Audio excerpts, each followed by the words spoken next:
أعوذ بالله السميع العليم من الشيطان اللعين الرجيم.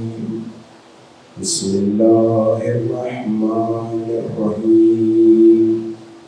رب اشرح لي صدري ويسر لي أمري واحلل عقدة من لساني يفقهوا قولي. ما شاء الله لا حول ولا قوة إلا بالله العلي العظيم. بسم الله الرحمن الرحيم. الحمد لله الذي هو خير معروف عرف وأرفع موصوف وصف وأعلى محمود حمد وأكبر مقصود قصد وأفضل معبود عبد.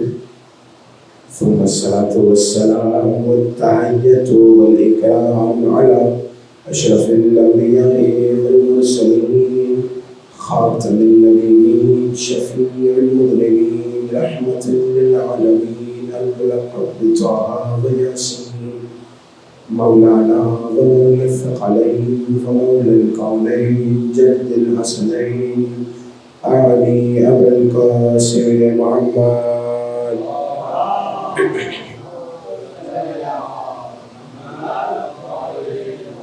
وعلى أهل بيته الطيبين الطاهرين المعصومين المسلمين المنتخبين المنتجبين الميامين واللعنة الدائمة الباقية العاذبة على أعدائهم ومنكرين ولايتهم وفضائلهم وجلالتهم وعظمتهم ومقامهم وغاصب حقوقهم أجمعين من الأزل إلى قيام يوم الدين.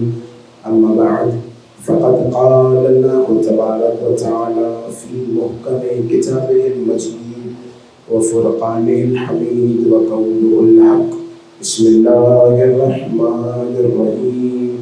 اهدنا الصراط المستقيم. درود پڑھیں محمد علیہ محمد.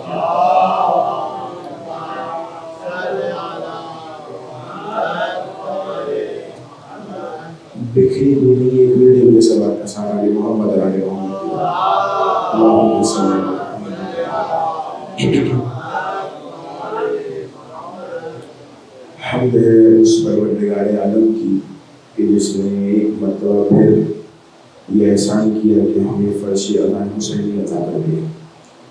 مسلسل آپ کی سماعتوں کے دربار میں ایک چھٹی گفتگو ہے اور آپ جانتے ہیں فقہی مسئلے کے عنوان سے مبطلات نماز ہم گفتگو کر رہے ہیں اور مبطلات نماز میں سے آپ کے سامنے 3 مبطل بیان ہو چکے ہیں.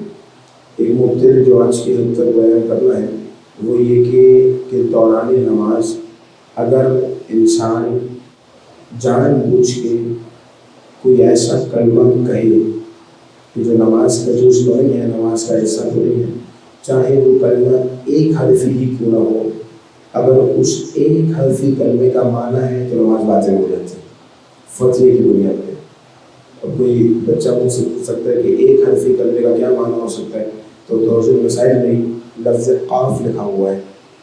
یعنی کہ اگر کوئی نماز کے دوران قاف کہے اور وہ اس قاف سے اپنے سامنے کو یہ سمجھانا چاہتا ہے کہ تم قاف سے مطلب قائم رہو، مثال کے طور پہ کھڑے رہو، اور سامنے نے اس کے قاف سے یہ سمجھ لیا کہ مجھے کھڑے رہنا ہے، اس کے قاف کا کہنا ایک بامانی کہنا تھا، یہ کہہ رہا ہے کہ یہ کہنا اسے نماز کو باطل کر دیتا ہے. اور اگر وہ نماز کے دوران کوئی ایک ایسا کلمہ کہے جو چاہے ایک حرفی نہ ہو، اس سے زیادہ ہو لیکن اس کا کوئی معنی نہ ہو، جان بوجھ کے اگر اس نے کہا ہے تو یہ کہہ رہے ہیں اب احتیاط واجب کی بنا پر اس کی نماز باطل ہو جاتی ہے. یعنی فرق اگر آپ کے ذہن میں واضح ہو گیا. اگر تو بامانی کہے تو بھلے ایک ہی حرفی کیوں نہ ہو، فتوے کی بنیاد پہ نماز باطل ہے. اور اگر بے معنی کوئی لفظ کہا ہے بھلے ایک حرف سے زیادہ ہی کیوں نہ ہو تو احتیاط کی بنا پہ نماز باطل ہو جاتی ہے. اور اگر کوئی انسان واضح سی بات ہے غلطی سے سہون کوئی ایسا کلمہ کہے چاہے وہ ایک حرفی ہو یا ایک حرفی سے زیادہ ہو، با معنی ہو یا بے معنی ہو، تو یہ کہہ رہے ہیں اس کی نماز باطل نہیں ہوتی، لیکن احتیاط واجب کی بنا پہ ضروری ہے کہ وہ نماز کے بعد سجدہ سہو پڑھنا ہے. اگر یہ فتویٰ آپ تک واضح ہو گیا ہے تو ایک دل کے سوال کا سوال ہے محمد علی محمد.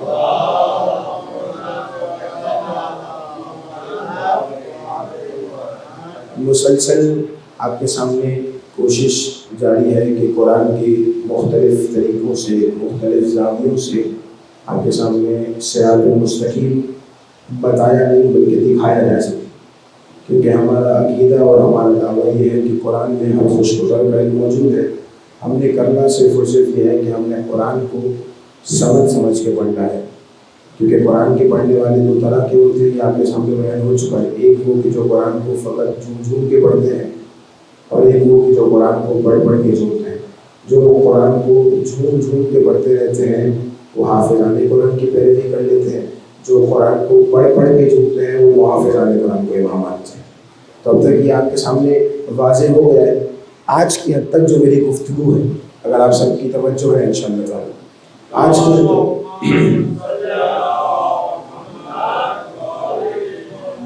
دیکھیے ایسا لگ رہا ہے کہ ایک آدمی حضرات کی توجہ ہے، ایک اگر آپ سب کی توجہ صلی اللہ مجھے معلوم کہ بڑا مشکل ہوتا ہے اس دور میں اور ایسے وقت میں سننا، لیکن یہ فرش ادا کی اور مجلس حسین کی برکت ہے کہ آپ اس وقت بھی مجھے ایسے شخص کو سن رہے ہیں. تو آپ کے سامنے آج کی حد تک جو گفتگو ہے وہ ہمارے شاہنامہ کلام کی آیت کے پہلے حصے سے متعلق ہے. اب تک دوسرے حصے صراط مستقیم پہ بات ہو رہی تھی، اب آپ کے سامنے ہدایت پہ بات کر رہی ہے. ترجمہ کیا ہے؟ اے پروردگار ہمیں سیدھا راستہ دکھا یا ہمیں سیدھے راستے پر قائم رکھ. اور اس آیت میں شیعہ موقف یہ ہے کہ ہم یہ نہیں کہتے کہ ہمیں سیدھا راستہ دکھا، بلکہ ہم یہ کہتے ہیں پروردگار تو نے علی کے دروازے پہ بلا لیا ہے، اسی دروازے پر قائم ہو رہا ہے. صراط مستقیم پر آ گئے ہیں، اسی صراط مستقیم پر قائم رہا. تو آج آپ کے سامنے ہدایت کے عنوان سے بات کرنی ہے، قرآن کی مختلف زاویوں سے آپ کے سامنے ہادی اور ہدایت پیش کرنی ہے. اچھا مجھے بتائیں، پروردگار سے ہم نے پوچھا کہ پروردگار یہ بتا ہدایت کی کیا معنی ہے، ہدایت کے حوالے سے تو کیا کہتا ہے؟ تو سورہ مبارک ہے تحر میں پروردگار کے ارشاد ہوا. پروردگار فرماتا ہے بسم اللہ الرحمن الرحیم هل اتى على الانسان حين من الدهر لم يكن شيئا مذكورا. توجہ مکمل رکھیے گا، انشاءاللہ تعالیٰ نتیجہ آپ کے سامنے پیش کرنا ہے. پروردگار کہہ رہا ہے انسان جو آ کے اتنا غرور کر رہا ہے، اتنا تکبر کر رہا ہے، اس انسان کے اوپر تو ایک ایسا وقت تھا کہ جب یہ قابل ذکر ہی نہیں تھا. پروردگار کہہ رہا ہے اس پر تو ایک ایسا وقت گزرا ہے کہ یہ قابل ذکر ہی نہیں تھا. ثم خلقناه، ہم نے اس انسان کو خلق کیا ہے. کیسے خلق کیا؟ من نطفۃ امشاج، ایک میرے جڑے نطفے سے انسان کو پیدا کیا ہے. کیوں پیدا کیا؟ نبتلیہ، تاکہ اس انسان کا امتحان لیا جا سکے، تاکہ اسے امتحان میں مبتلا کیا جا سکے. اور پروردگار کہہ رہا ہے کہ جب مجھے انسان کا امتحان لینا تھا، میں نے اسے پیدا کیا تو میں نے فقط پیدا کر کے چھوڑ نہیں دیا، میں نے اسے سننے والا بھی بنایا ہے اور دیکھنے والا بھی بنایا ہے. فجعلناہ سمیعا بصیرا، میں نے سمیع بھی بنایا ہے، بصیر بھی بنایا ہے. پھر آگے پروردگار کہہ رہا ہے کہ ہم نے فقط پیدا کر کے سننے والا دیکھنے والا بنا کے چھوڑ نہیں دیا، بلکہ ہم نے اس کے لیے راستے کی بھی ہدایت کر دی ہے. انا ہدیناہ السبیل، ہم نے راستہ بھی دکھا دیا ہے، اما شاکرا و اما کفورا. اب یہ انسان کی مرضی ہے کہ وہ ہمارے دکھائے ہوئے راستے کو مانے، شاکر ہو جائے، یا ہمارے بتائے ہوئے راستے کا انکار کرے اور کافر ہو جائے. آپ کے سامنے یہ بتا چکا ہوں کہ پروردگار نے کیا کہا تھا کہ یہ میرا جو راستہ ہے، یہ علی میرا راستہ ہے، یہی مستقیم ہے. پروردگار کہہ رہے ہیں کہ میں نے راستے کی ہدایت کر دی ہے، تمہاری مرضی ہے علی کو مانو شاکر ہو جاؤ یا علی کا انکار کر کے کافر ہو جاؤ. بات پہنچی آپ تک. کیا کہا پروردگار؟ اس آیت میں پروردگار ان باتوں کا تذکرہ کر رہا ہے، توجہ مکمل، ان باتوں کا تذکرہ کر رہا ہے کہ جو انسان کے بس میں نہیں ہے. پروردگار کہہ رہے تم انسان، تم پر تو ایک ایسا وقت تھا کہ تم تو قابل ذکر ہی نہیں تھے، میں نے تمہیں پیدا کیا، فقط پیدا کر کے چھوڑ نہیں دیا، تمہاری ہدایت کا سامان بھی میں نے مہیا کیا. یعنی پروردگار اس آیت میں بتا رہا ہے کہ جو پیدا کرے گا وہی ہادی بنائے گا. بات پہنچی ہے؟ پروردگار کہہ رہے ہیں کہ جو پیدا کرے گا وہی ہادی بنائے گا، وہی ہدایت کا سامان مہیا کرے گا. جب تم انسان خود پیدا نہیں ہو سکتے ہو تو تم خود ہادی کیسے بنا سکتے ہو؟ میں نے تمہیں پیدا کیا اور میں نے فقط پیدا نہیں کیا، تمہارے لیے ہدایت کا راستہ بھی مہیا کیا. کیا کہا اللہ تعالیٰ نے؟ کیوں پیدا کیا؟ نبتلیہ، کیونکہ مجھے اس انسان کا امتحان لینا تھا. اچھا پروردگار تو نے اس انسان کا امتحان لینا تھا، تو نے اسے امتحان کے لیے دیا کیا؟ پروردگار نے کہا کہ میں نے اسے آنکھیں دی ہیں، میں نے اسے کان دیے، میں نے سننے والا بنایا ہے، میں نے دیکھنے والا بنایا ہے۔ آیت یہی کہہ رہی ہے۔ ایک مثال آپ کے سامنے قانون پیش کرتا ہوں۔ دیکھیں اگر مجھے کسی اپنے سے کم سن بھائی کے عقائد کا امتحان لینا ہو تو مجھے بتائیں میں اس کو سارا سال عقائد پڑھاؤں گا یا میں اسے فقہ کی تعلیم دوں گا؟ میں اسے عقائد پڑھاؤں، بالکل واضح سی بات ہے۔ اس کا مطلب یہ ہوا کہ اگر مجھے عقائد کا امتحان لینا ہے تو مجھے اسے عقائد کا علم دینا ہوگا۔ اگر مجھے فقہ کا علم فقہ کا امتحان لینا ہے تو مجھے اسے فقہ کا علم دینا ہوگا۔ تو قانون آپ کے ذہنوں میں رہا، توجہ مکمل۔ قانون یہ ہے کہ جو چیز دی جاتی ہے اسی کا امتحان لیا جاتا ہے۔ اللہ تعالیٰ نے کہا کہ میں نے امتحان لینا تھا، پروردگار امتحان لینا تھا تو نے کیا دیا؟ کہا میں نے آنکھیں دی ہیں، میں نے کان دیے، سننے والا بنایا ہے، دیکھنے والا بنایا ہے۔ تو سمجھ میں آیا نا، قانون کے تحت اب امتحان بھی کسی ایسی چیز کا ہوگا جسے دیکھا بھی جا سکتا ہوگا، جسے سنا بھی جا سکتا ہوگا۔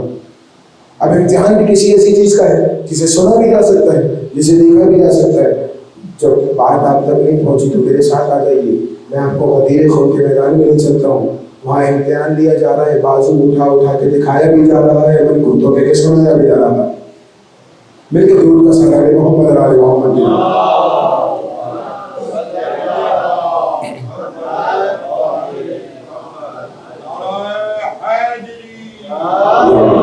پروردگار کہہ رہا ہے کہ میں نے امتحان لینا تھا، میں نے انسان کی ہدایت کا سبب مہیا کیے، اسباب مہیا کر دیے۔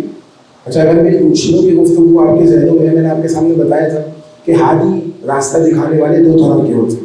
ایسا ہی ایک وہ کہ جو دور سے کھڑے ہو کے راستہ دکھا دیتا ہے، ایک وہ کہ جو دور سے کھڑے ہو کے فقط دکھاتا نہیں ہے بلکہ وہ ہاتھ تھامتا ہے اور منزل تک پہنچا دیتا ہے۔ اچھا مثال کے طور پہ اب ایک نئی مثال آپ کے سامنے پیش کروں۔ مجھے اس امام بارگاہ تک آنا تھا، یہاں تک آنے کے لیے بالفرض کہ مجھے راستہ نہیں معلوم ہو یہاں تک آنے کا، تو میں کیا کروں گا؟ آپ سب جو یہاں موجود ہیں سب کو راستہ معلوم ہے۔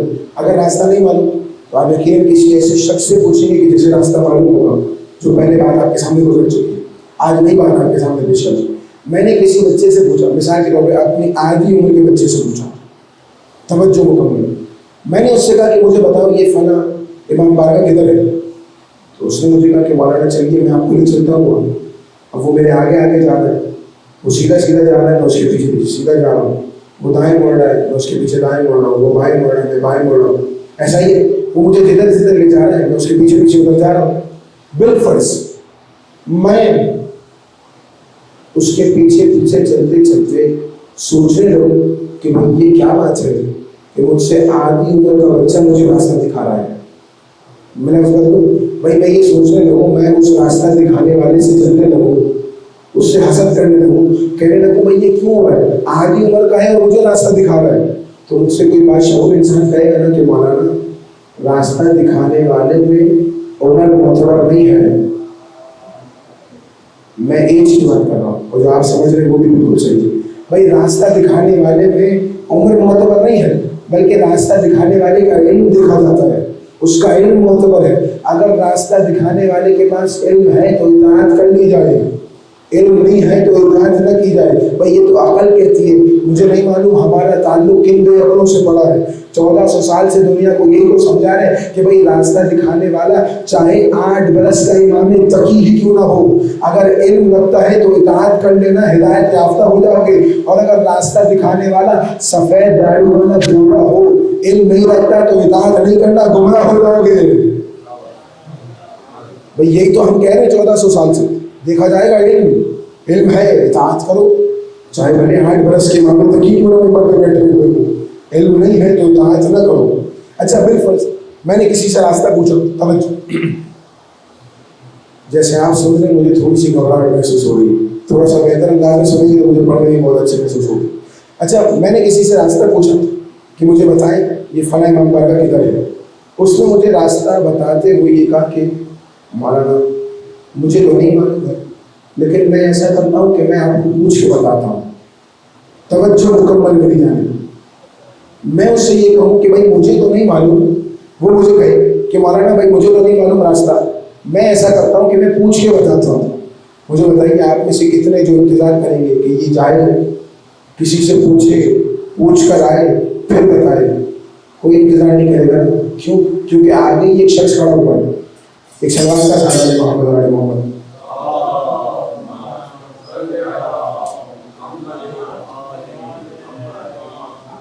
ایک اور درود پڑھے محمد علی محمد.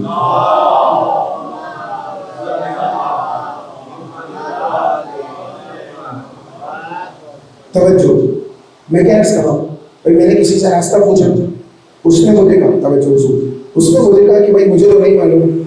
میں ایسا کرتا ہوں کہ میں آپ کو پوچھ کے بتاتا ہوں، جن تک بات پہنچی ان کو میں سلام کہہ رہا ہوں. اس نے مجھے کہا کہ میں پوچھ کے بتا دیتا ہوں. ہم میں سے کوئی انتظار نہیں کرے گا کہ یہ جائے پوچھ کر آئے پھر بتائے. کوئی ہے انتظار کرے گا نہیں، کیونکہ آگے ایک شخص کھڑا ہوا ہے جو کہے مجھ سے پوچھو، میں راستہ بتاتا ہوں. یعنی ہم کو اس سے نہیں پوچھے گا کہ جو کہے کہ میں فلانے سے پوچھ کے بتاتا ہوں. بھائی نہ جانے اس کی قسمت کی کشتی سمندر کے کون سے کنارے پہ جا کے ڈوبی کہ اس نے ایسوں کو مانا جو کبھی کہتے رہے کہ میں فلانے سے پوچھ کے بتاتا ہوں، کبھی کہتے رہے کہ میں فلانے سے پوچھ کے بتاتا ہوں. ہم تو اتنا جانتے ہیں کہ علی سے لے کے مہدی تک جیسے بھی مانا، ایسا مانا کہ ہر ممبر پہ کہتے رہے سرور کرنا ہم تو مجھ سے پوچھو کہ میں راستہ جانتا ہوں. ہم تو اتنا جانتے ہیں. بات پہنچی یہاں بات. اس کا مطلب راستہ اس سے نہیں پوچھا جائے گا جسے خود راستے کا علم نہ ہو. راستہ اس سے بھی نہیں پوچھا جائے گا کہ جو یہ کہے کہ میں پوچھ کے بتاتا ہوں. جدید دور کے بچے میرے سامنے کہیں مولانا یہ تو پرانے دور کی بات ہو گئی کہ ہم راستہ پوچھا کرتے تھے. بھائی آج کل تو موبائل نکالا، گوگل میپ میں آپ کو راستے مل جاتے تھے. گوگل میپ میں تیر کے نشان لگے ہوئے ہیں، سیدھا چلے جائیے، الٹے چلے جائیے، پھر سیدھا چلے جائیے. تو ہم یہ تیر کے نشانوں کے پیچھے چلے جاتے ہیں. اور اگر گوگل میپ نہیں کیے کسی مشہور جگہ جانے تو آپ کو راستے میں بڑے بڑے بورڈز نظر آ جائیں گے، سیدھے ہاتھ پہ الٹے ہاتھ. تیر کے نشان بھی آپ کو راستہ بتاتے ہیں یا نہیں بتاتے؟ یعنی ہدایت کا ایک اور طریقہ کیا ہے کہ تیر کے نشانوں کے پیچھے چلیے. اب میں جملہ کہوں، خدا کی قسم لوگوں نے قرآن سے حاوی تلاش کرنے کی کوشش ہی نہیں کی، ورنہ قرآن میں اتنے تیر کے نشان ہیں، اتنے تیر کے نشان ہیں کہ بندہ علی کے دروازے تک پہنچ ہی جاتا ہے. قرآن میں تیر کے نشان موجود ہیں. پر قرآن سے آپ کوئی تیر کا نشان پیش کرو. قرآن سے ہم نے پوچھا قرآن جو بتا ہادی کیا ہے، کون ہے ہادی؟ تو قرآن مقام پہ ارشاد فرماتا ہے بسم اللہ الرحمن الرحیم قل ھذہ سبیلی ادعو الی اللہ علی بصیرۃ انا ومن اتبعنی. مفہومی ترجمہ پیش کرو. قرآن کہہ رہا ہے رسول کہہ دیجئے کہ یہ جو راستہ ہے یہی راستہ ہدایت کا راستہ ہے، یہی راستہ اللہ تک لے جاتا ہے، یہی راستہ کامیابی کا راستہ ہے. اور اس راستے کا ہادی کون ہے؟ میں ہادی ہوں. یعنی رسول ہادی ہے اور وہ ہادی ہے من اتبعنی کہ جو میری اتباع کرتا ہے. اس کا مطلب قرآن کے دو سے کتنے ہادی ہوئے؟ دو ہادی. قرآن کے دو سے کتنے ہادی ہوئے؟ دو. ایک رسول ہادی اور ایک وہ ہادی کہ جو رسول کی اتباع کرتا ہے. مجھے بتائیں اب ہادی تلاش کرنا آسان ہو گیا ہے مشکل؟ اب آسان ہو گیا. کیوں؟ چونکہ اب ہمیں ہادی نہیں ڈھونڈنا ہے. توجہ، اب ہمیں ان لوگوں کو ڈھونڈنا ہے جو رسول کی اتباع کرتے ہیں. کیونکہ جو لوگ رسول کی اتباع کرتے ہیں قرآن کہہ رہے کہ وہی لوگ ہادی. کیسے پتہ چلے کہ کون رسول کی اتباع کرتے ہیں؟ تو پروردگار نے ایک مقام پہ کمال کی آیت رکھی ہے. پروردگار کہہ رہے بسم اللہ الرحمن الرحیم واخفض جناحک لمن اتبعک من المؤمنین. اے رسول، مومنوں میں سے جو آپ کی اتباع کرتے ہیں ان کے لیے کاندھوں کو جھکا لیا کیجیے. قرآن کی آیت کا ترجمہ بالکل مفہومی میں نہیں، لفظی ترجمہ پیش کرو. اے رسول، وہ لوگ کہ جو مومنین میں سے آپ کی اتباع کرتے ہیں ان کے لیے شانوں کو جھکا لیجیے. مجھے بتائیے ہادی کون ہے؟ جو رسول کی اتباع کرتا ہے. کیسے پتہ چلے کہ کون رسول کی اتباع کرتا ہے؟ بھائی یہ رسول کی اتباع کرے گا، رسول ان کے لیے کاندھوں کو جھکا لیں گے. جا کے تاریخ احمد پڑھیے، آپ کو تاریخ رسالت میں فقط دو ہی منظر نظر آئیں گے جہاں رسول نے کاندھوں کو جھکایا ہے. ایک عید کے دن حسنین کے لیے کاندھے جھکے ہیں، ایک فتح مکہ میں علی کے لیے کاندھے جھکے ہیں. درود کا سالہ نے محمد علی محمد.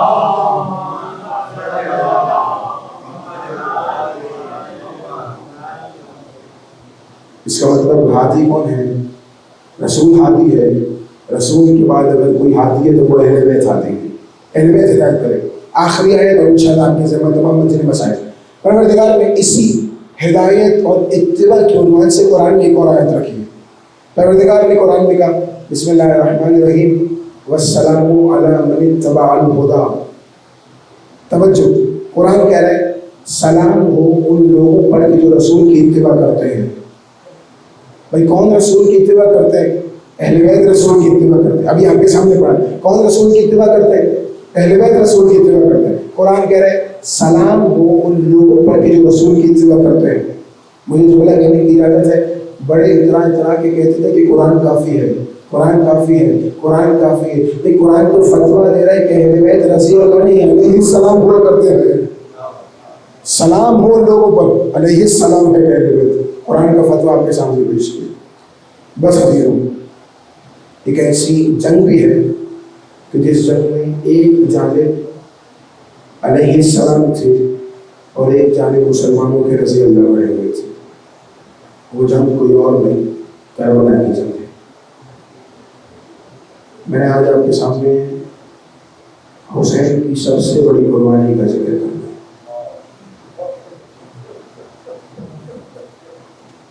مجھ سے اصغر کے مسائل بڑے نہیں جانتے ہیں، لیکن عزیزوں میں کوشش کروں گا، کیونکہ اگر ان دنوں میں بھی اصغر کے مسائل نہ پڑھے جائیں تو پھر کب پڑھے جائیں گے۔ آپ سے گزارش ہے کہ آپ ایسے سنیے گا کہ جیسے آپ چشم تصور سے کربلا کا میدان دیکھ رہے ہو۔ جانتے علامہ ذیشان حیدر جوابی لکھتے ہیں کہ بادشاہوں کا طریقہ یہ ہوا کرتا تھا کہ بادشاہ جب اپنا خط بھیجا کرتے تھے تو خط کے آخر میں اپنی مہر لگایا کرتے تھے۔ حسین نے بڑی بڑی قربانی اللہ کو دے دی۔ حسین نے اپنا دوست اللہ کی راہ میں قربان کیا، حسین نے اپنا علی اکبر اللہ کی راہ میں قربان کیا، حسین نے اپنے بھائی عباس کو اللہ کی راہ میں قربان کیا۔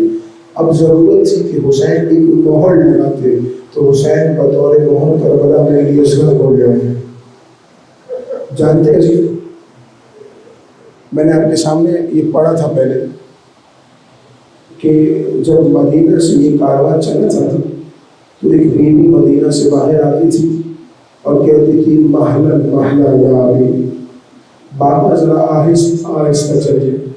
اب جو دیکھا کہ کوئی اور نہیں، حسین کی بیمار بیٹی فاطمہ سغرا ہے۔ سغرا جانتی ہے آپ نے؟ سغرا نے کیا کہا؟ سغرا نے کہا بابا میں جانتی ہوں کہ آپ مجھے میرے ہمراہ نہیں لے کے جائیں گے، کیونکہ آپ نے کہہ دیا ہے کہ آپ سب کچھ برداشت کر سکتے ہیں، فاطمہ زہرا کی شبیہ کو کوفہ اور شام کے بازاروں میں برداشت نہیں کر سکتے۔ اے بابا بس اتنا کیجیے کہ میں آخری بار اپنے ننھے سے بھائی کو سینے سے لگانا چاہتی ہوں۔ جانتے ہیں اصغر کی عمر 120 دن ہے۔ سغرا نے اصغر کو سینے سے لگایا۔ نہ جانے سغرا نے ایسا کیا کہا کہ اصغر اب جاتے نہیں ہیں، رباب آگے بڑی ہے لیکن اصغر نہیں آتے۔ اب روایت کہتی ہے کہ حسین خود آئے ہیں، اصغر کے کان میں حسین نے کچھ کہا ہے، نہیں معلوم کیا کہا، لیکن اصغر فوراً اپنے بابا کے پاس آ گئے۔ جانتے ہیں سغرا نے کہا بابا ایسا کیا کہہ دیا کہ میرا بھائی میرے پاس سے چلا گیا؟ جانتے ہیں حسین نے کہ میرے دل کہتا ہے حسین نے کہا ہوگا اے سغرا میں نے اصغر سے فقط یہ کہا اصغر اگر تو کربلا نہیں آیا مجھے اتنا بتا تیرے بابا کو 3 بالش کا دودھ کھانا پڑے۔ اصغر کیا تو نہیں چاہتا کہ تیرا بابا تیر نہ کھائے؟ اصغر تیر کھانے کے لیے کربلا آئے ہیں۔ عزیزوں شب عاشور میں نے کل آپ کے سامنے بیان کیا نا، ہر بیوی اپنے وارث کو تیار کر رہی تھی۔ ایک خیمے سے گریے کی صدر بلند تھی۔ حسین نے دیکھا یہ خیمہ کسی اور کا نہیں، یہ ام رباب کا خیمہ تھا۔ حسین خیمے میں وارد ہوئے، دیکھا رباب بلند آواز سے ہو رہی ہے۔ حسین نے کہا رباب کیوں گریہ کرتی ہے؟ رباب کہتی ہے مولا ہر بیوی اپنے وارث کو تیار کر رہی ہے، زینب محمد کو تیار کرتی ہے، لیلا علی اکبر کو تیار کر رہی ہے، فروا قاسم کو تیار کر رہی ہے۔ ارے رباب کتنی بے قسمت ہے کہ رباب کے پاس 2 قربانیاں ہیں لیکن دونوں قربانی کے لائق نہیں ہے۔ رباب کے پاس ایک ننھی سی سکینہ ہے، ایک ننھا سا علی اصغر ہے، نہیں معلوم رباب کی قربانی کل کیسی ہوگی۔ جانتے علماء کہتے ہیں امام حسین نے اس وقت کچھ کہا نہیں، بس گریہ شروع کیا۔ شاید کہنا چاہتے ہوں رباب کل تیرا اصغر وہ جہاد کرے گا جو عباس کے جہاد کے برابر ہوگا، اور تیری سکینہ وہ جہاد کرے گی کہ کوفہ اور شام کے بازاروں میں سکینہ کمان سے کھاتی جائے گی، میرے دین کو پہنچائے گی۔ بس عزیزوں حسین قربانیاں دے چکے، ایک وقت وہ آیا کہ حسین نے ایک صدا بلند کی، حل من ناصر ینصرنا، کوئی جو میری مدد کرے۔ عزیزوں جانتے امام نے بار بار یہ جملے کہے ہیں لیکن کسی نے کوئی جواب نہیں دیا۔ اب امام نے کہا ہے کوئی جو نبی کی بیٹیوں کے پردے کا محافظ بن جائے۔ جیسے امام نے یہ جملہ کہا نا، خیموں سے بلند آواز سے رونے کی صدا بلند ہوئی۔ میرے مولانا نے اپنے زوجہ کو خیمے کے باہر لے آیا، کہا زینب ابھی حسین زندہ ہے، یہ بیویاں کیوں گریہ کرتی ہیں؟ آپ جانتے ہیں زینب نے کہا بھیا جیسے ہی آپ نے صدائے استغاثہ بلند کی، ارے ششماہے نے اپنے آپ کو گہوارے سے گرا دیا۔ شاید ششماہے کہنا چاہتا ہوں بابا مجھے اسی وعدے کے طور پہ مدینہ سے لائے تھے، بابا یہ کیوں کہتے ہیں کوئی مددگار نہیں ہے، بابا اصغر آپ کی مدد کرے۔ عزیزوں جانتے ہیں میں نے علماء سے سنا ہے امام حسین نے اصغر کو لیا اور رباب سکھا، رباب اصغر کو ایک سفید کپڑے میں لپیٹا جائے۔ جانتے میرے مولا نے اصغر کو سفید کپڑے میں لپیٹا، میرا دل کہتا ہے میرے مولا اصغر کو زندگی میں ہی کفن پہنانا چاہتے ہوں گے۔ اب جو اصغر کو لیا، سکینہ دیکھ رہی ہے کہ اصغر جا رہے ہیں۔ سکینہ نے کہا بابا یہ بتائیے میرے بھیا کو کہاں لے کے چلے ہیں؟ حسین نے کہا سکینہ تیرے بھیا بہت پیاسا ہے، شاید تیرے بھیا کے لیے پانی کی سبیل ہو جائے۔ حسین نے اصغر کو لیا، اصغر کو لے چلے ہیں۔ علماء کہتے ہیں حسین جیسی خیمے سے باہر آئے، عزیزوں دل پہ ہاتھ رکھ کے ایک باپ کی مظلومیت کو سوچنا۔ حسین نے اپنے ابا کے دامن کو اصغر کے چہرے پہ رکھا۔ شاید میرے مولا نہیں چاہتے ہوں گے کہ اصغر کے ننھے سے معصوم چہرے پہ ذرا سی بھی دھوپ پڑے۔ میں کہوں گا مولا اپنے بیٹے کو دھوپ سے تو بچایا ہے، ارے حرمن کے تیر سے کہتے ہیں اجرکم اللہ عزیزوں، نہیں ایسے نہیں رونا، ایسے رونا ہے جیسے رباب گریا کرتی تھی۔ جانتے نا رباب نے کربلا کے بعد کبھی اپنے آپ کو سائے میں نہیں رکھا ہے، رباب گریا کرتی جاتی تھی۔ ایک دن مدینہ میں بہت بارش ہوئی، زینب نے کہا بی بی بہت بارش ہے آپ گھر کے اندر تشریف لے آئیے۔ رباب کہتی ہے اے بی بی یہاں تو پانی کی بارش ہے، ارے کربلا میں میرے آقا پہ تیروں کی بارش ہوئی تھی۔ عزیزوں میرے مولا نے اصغر کو لیا۔ جانتے خدا کسی باپ کو یہ وقت نہ دکھائے کہ باپ اپنے ننھے سے بچے کو میدان میں لے ہوئے۔ ارے اگر کوئی آپ کے سامنے بھی ہوتا ہوگا نا، کوئی آپ سے مانگنے آتا ہے آپ اسے تو منع کر دیتے، لیکن اگر وہ اپنے ننھے بچے کو آپ کے آگے کر دے تو آپ منع کرنے میں ذرا ہچکچاہٹ محسوس ہوتی۔ ارے کیسے منع کروں، یہ اپنے ننھے سے بچے کو لے آیا ہے۔ ارے عزیزوں ذرا وہ منظر سوچئے گا، حسین پانی مانگنے کے لیے اپنے ننھے علی اصغر کو لے آئے ہیں۔ مختار نے جب شکیہ کو گرفتار کیا نا تو ایک شکی سے پوچھا تو اتنے شکی ہو، اتنا تمہارا دل سخت ہو گیا، یہ بتاؤ کربلا میں کوئی ایسا موقع آیا کہ تم نے گریہ کیا؟ کیا کبھی کربلا میں روئے ہو اتنے بڑے بڑے ظلم کے بعد؟ وہ کہتا ہے ایک وقت ایسا آیا کہ میں کیا پوری فوج اشیاء مڑ مڑ کے رو رہی تھی۔ مختار کہتے ہیں وہ کون سا وقت تھا؟ کہ وہ وقت تھا جب حسین اپنے ہاتھ میں ننھا سا قرآن لے آئے، حسین نے اپنے قرآن کو آگے کیا، حسین کے قرآن نے سوکھی زبان سوکھے لبوں پہ پھرانا شروع کی۔ ارے یہ وہ منظر تھا جب میں کیا پوری فوج یزید مڑ مڑ کے گریہ کرتی جاتی تھی۔ بس عزیزوں حسین نے کہا اے لوگوں تمہارے نزدیک میرا قصور ہے، اگر کوئی قصوروار ہے تو میں ہوں، میں نے یزید کی بیعت نہیں کی، مجھے بتاؤ اس 6 مہینے کے بچے کا کیا قصور ہے؟ ارے اسے تو پانی پلاؤ، لیکن کسی نے جواب نہ دیا۔ خدا کبھی کسی باپ پہ یہ وقت نہ لائے۔ حسین اتنا مجبور اور مظلوم، مجبور نہیں بے کس سے میرا مولا، اتنے بے کس تھے کہ حسین نے اپنی ششماہے کو کربلا کی جلتی ہوئی ریت پہ رکھا اور کہا اگر تمہیں لگتا ہے کہ اصغر کے بہانے میں پانی پی دوں گا، آ جاؤ میرے بچے کو پانی پلاؤ۔ لیکن عزیزوں کوئی آگے نہ بڑھا، جلدی سے حسین آگے بڑھے، اپنے بچے کو جلدی ریت سے اٹھایا۔ اے بیٹا تم بھی حجت خدا کے فرزند ہو، حجت کو تمام کر۔ اصغر نے اپنا ننھا سا منہ فوج یزید کی طرف کیا، سوکھی زبان کا پھرانا شروع کیا۔ حرملا کو حکم ملا عمر سعد نے کہا حرملا اتنا کلام الحسین، حسین کے کلام کو قطع کر دے. جانتے حرملا نے تیر جوڑا. عزیزوں میں نے آپ کے سامنے آج تیر پڑھنے ایک بہت بڑے ذاکر سے سنا ہے، خدا ان کی مغفرت فرمائے، ان کے درجات کو بلند کرے. وہ کہتے ہیں عرب کے دور میں الگ الگ طرح کے تیر ہوا کرتے تھے. جانتے ہیں میں پڑھتا جاؤں گا آپ روتے جائیے گا. ایک تیر ہے جو عرب کے دور میں تھا جس کا نام ہے بزل. یہ زیتون کی لکڑی کا تیر ہوا کرتا تھا اور یہ پرندوں کو مارنے کے لیے استعمال کیا جاتا تھا. دل پہ ہاتھ رکھیں گے اصغر کو اس تیر سے شہید نہیں کیا ہے، اس سے بڑا تیر مارا ہے. جانتے ہیں ایک تیر ہے جس کا نام ہے معجلہ. یہ ایک طرف سے چھوٹا ہوتا ہے ایک طرف سے بڑا ہوتا تھا. یہ رفتار کے لیے استعمال کیا جاتا تھا. کسی کو لگتا تھا تو بڑی تیز رفتار سے لگتا تھا. جانتے ہیں اصغر کو یہ تیر بھی نہیں مارا ہے، اس سے بڑا تیر ابھی اصغر کو مارا. ایک تیر ہے جس کا نام تھا سہل. جانتے ہیں کون سا تیر ہے؟ یہ وہ تیر ہے جس کے آگے سہل لگا ہوا ہوتا تھا، لیکن اصغر کو یہ تیر بھی نہیں مارا ہے، اس سے بڑا تیر مارا ہے. ایک تیر ہے جس کا نام ہے میزاب. یہ پرنالی کی طرح ہوا کرتا تھا، یہ جب لگتا تھا تو گوشت کو اکھاڑ کے لے جایا کرتا تھا.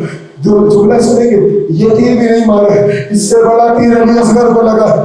جانتے ہیں ایک تیر ہے جس کا نام ہے بزل. یہ لوہے کی زرہ کو توڑ کے پسلیوں کو توڑ دینے والا تیر ہوا کرتا تھا، لیکن اس سے بڑا تیر ابھی اصغر کو لگا ہے. ایک تیر ہے جس کا نام ہے تیر سیشوا. یہ آگے سے نکلا ہوا کرتا تھا، اس کے تین منہ ہوا کرتے تھے. اور عرب کے وحشی قبیلوں نے آپس میں قسم کھائی ہوئی تھی کہ جب ہم جنگ میں لائیں گے تو ایک دوسرے پہ یہ تیر نہیں چلائیں گے.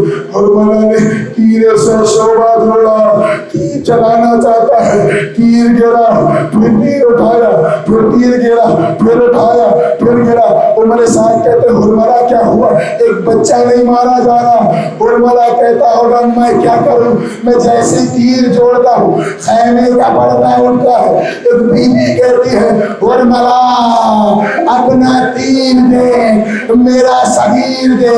ارے میرے اصغر کا وزن کم ہے، تیرے تیر کا وزن زیادہ ہے. اشرکم اللہ عزیزو، حق ہے اس سے بلند آواز سے گریا.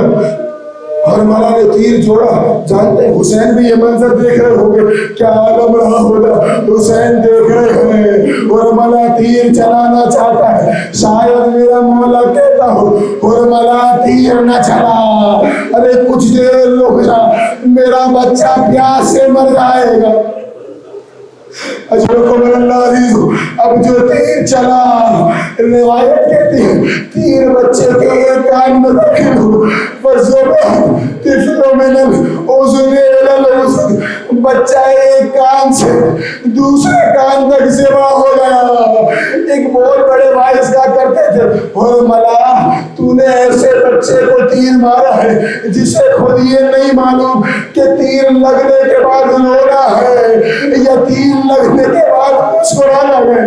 اصغر کو تیر لگا، اصغر مسکرا دیے. بابا شرمندہ نہ ہونا، تم تو پانی پہ. اصغر اللہ میرے دل کہتے ہیں زبان بے زبانی سے اصغر نے اپنی ماں کو مخاطب کیا ہوگا، اماں مجھے معاف کرنا، اماں تم نے کہا تھا بابا کو تیر نہ لگنے پائے، اماں تیر میرے ایک کان سے داخل ہو دوسرے کان سے نکلا، بابا کے ہاتھ میں پیوست ہوا، اماں معاف کرنا، میں کیا کروں، میرا گلا چھوٹا. حرملا کہتی ایک ماں ہے جھولے کو دل سے لگائے بیٹھی ہے، کہتی جاتی ہے والی اصغرا واہ مصیبتا واہ غربت.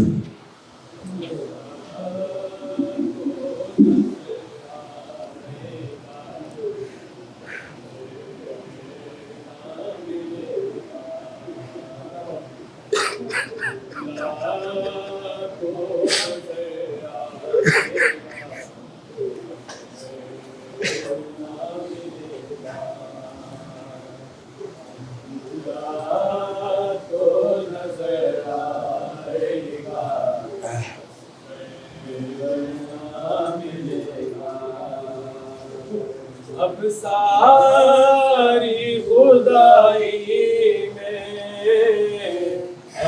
تمہاری خدائی میں اصغر نہ ملے گا، اصغر نہ ملے گا۔ اب جھولا جھلانے کو ترس جائے گی آنکھیں، خیمے میں کبھی دشت میں ڈھونڈے گی نگاہیں، تھک جائے گی یہ آنکھیں، تھک جائے گی یہ آنکھیں، اصغر نہ ملے گا،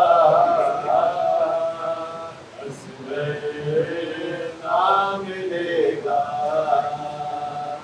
جھولا تو نظر آئے گا، اصغر نہ ملے گا۔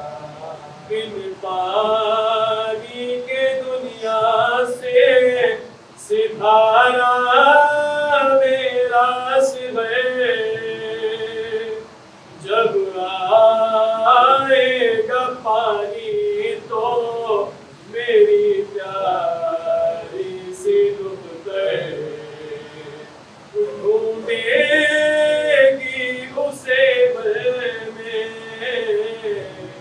ڈھونڈے گی اسے بر میں، اصغر نہ ملے گا، اصغر نہ ملے گا۔ یہ سوچ کے روتا ہے میرا دل بھی تڑپ گئے، اس وقت میرے دل پہ کیا گزرے گی مزدر، جب رات کو پہلو میں، جب رات کو پہلو میں، اصغر نہ ملے گا، اصغر نہ ملے گا۔ اصغر ملتے رہے میں چین کہاں سے پاؤں، اصغر ملتے رہے میں چین کہاں سے پاؤں، اصغر ملتے رہے میں چین کہاں سے پاؤں۔ لوٹ کے آ جا لال میرے، جی بھر کے ناز اٹھاؤں، اصغر ملتے رہے میں چین کہاں سے پاؤں، اصغر ملتے رہے میں چین کہاں سے پاؤں۔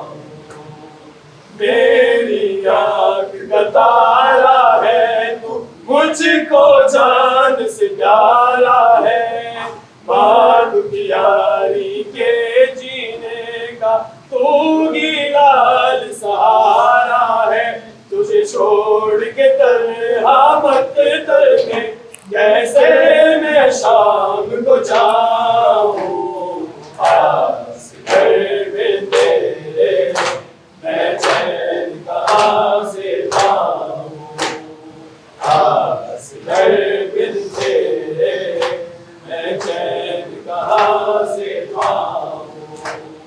تیری وہ معصوم ادائیں میری یاد دلاتی ہے، تیرے پیار کی وہ سب باتیں مجھ کو بہت رلاتی ہے، میں تیری جدائی میں بیٹا رو رو کے مر نہ جاؤں، اصغر ملتے رہے میں چین کہاں سے پاؤں، اصغر بن تیرے میں چین کہاں سے پاؤں لوری والے یہ تو تیرے ناز اٹھانے کے دن تھے آنکھوں میں تیری خوشیوں کے خواب سجانے کے دن تھے آ لوٹ کے اصغر آ بیٹا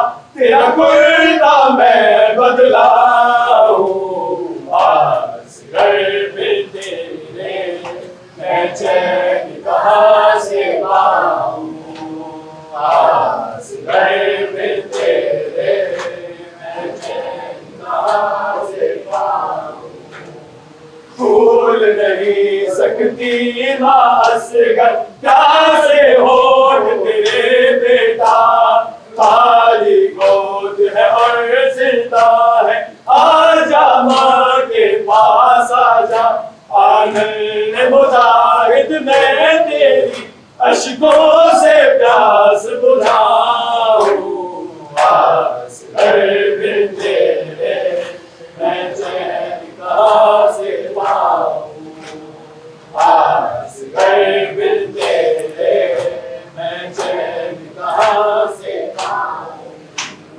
کتنی ہے بے چین سکینہ تیرے ناز اٹھانے کو صبح و شام ترستی ہے وہ تیرا دل بہلانے کو تیری لاڈلی بہن سکینہ کا میں دل کیسے بہلاؤں اصغر بن تیرے میں چین کہاں سے پاؤں اصغر بن تیرے میں چین کہاں سے پاؤں کتنی ہے بے چین سکینہ تیرے ناز اٹھانے کو صبح و شام ترستی ہے وہ تیرا دل بہلانے کو تیری لاڈلی بہن سکینہ کا میں دل کیسے بہلاؤں